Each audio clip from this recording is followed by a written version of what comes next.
순천양대학교 인류문명사, 변화하는 세계질서, 레이 달리오. 이 장에서는 내부 질서와 혼란의 빅사이클에 관해서 생각해보는 시간을 가지고 한다. 질서라는 단어의 사전적 의미는 혼란 없이 순조롭게 이루어지게 하는 사물의 순서나 차례이다. 간단한 질서로는 줄서기, 쓰레기를 아무데나 버리지 않기 등의 질서가 있지만 여기에서 다룰 질서는 조금 다른 의미의 질서다. 국내 질서, 국제 질서, 내부 체제 및 외부 체제 질서 등 다소 접근하기 어려운 내용이다. 국내 질서는 한 국가를 다스리는 내부 체제이고, 국제 질서는 국가 간의 권력을 결정짓는 체제이다. 빅사이클은 심각한 빈부격차와 정치적 가치관의 양극화로 발생한 갈등이 심화하는 과정에서 새로운 강국과 기존 강국의 사이에서 일정한 일이 반복되는 경우를 빅사이클이라고 한다. 이러한 질서들이 시간에 따라 연속적으로 변화한다. 특히 부와 권력을 향한 투쟁으로 인해 체제가 변화하면서 서로 맞물려 있다.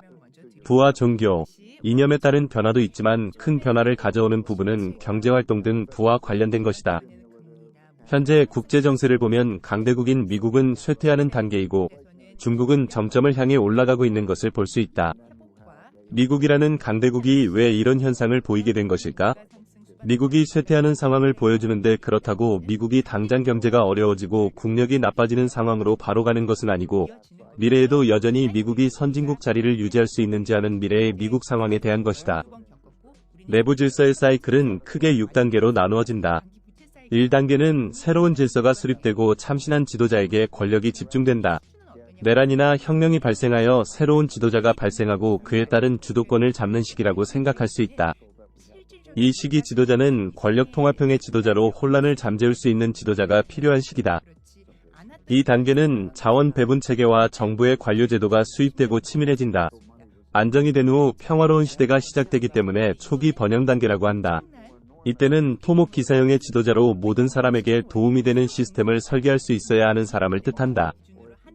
3단계는 평화와 번영을 구가하는 단계를 거친다. 감동을 주는 선지자를 필요로 하고 제국을 보호하고 확장시켜 어떤 전쟁이나 불이익도 피할 수 있도록 한다. 4단계는 지출과 부채가 과다해지고 빈부의 격차가 확대된다. 거품 번영의 단계로 급격하게 시장이 성장하고 그에 따른 빚과 지출이 증가하여 빈부격차를 만들어낸다. 이때는 올바른 사고방식을 가진 잘 훈련된 지도자이다. 5단계는 금융 상황이 악화되고 갈등이 심화된다. 위기가 점차 닥치는 단계이기 때문에 그에 따른 현재 국가 상황과 문제 해결을 위해 노력해야 하는 단계이다. 6단계는 혁명과 내전이 발생한다. 내전은 발생하게 되어 있다. 운명이라는 말이 있듯이 피할 수 없는 단계이다. 6단계에 따른 필요로 하는 지도자와 국가 상황이 각각 다른 것을 볼 수 있다.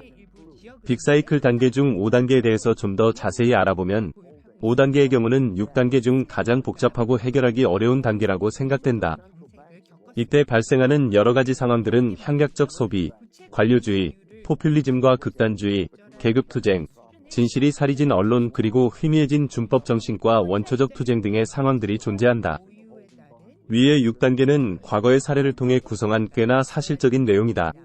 6단계는 6단계를 겪으면 끝이 아닌 다시 1단계, 단계 100년을 평균으로 무한히 반복되고 있다.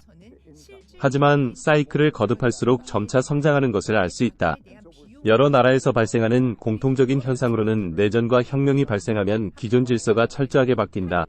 빈부격차의 차이가 커지고 경제 사정이 나빠져서 국민들이 체제를 바꾸기 위해 투쟁에 나선다. 영원한 것은 없다. 무엇이든 모든 것이 변화한다. 그 과정이 좋을 수도 나쁠 수도 있지만 그 과정을 막을 수는 없다.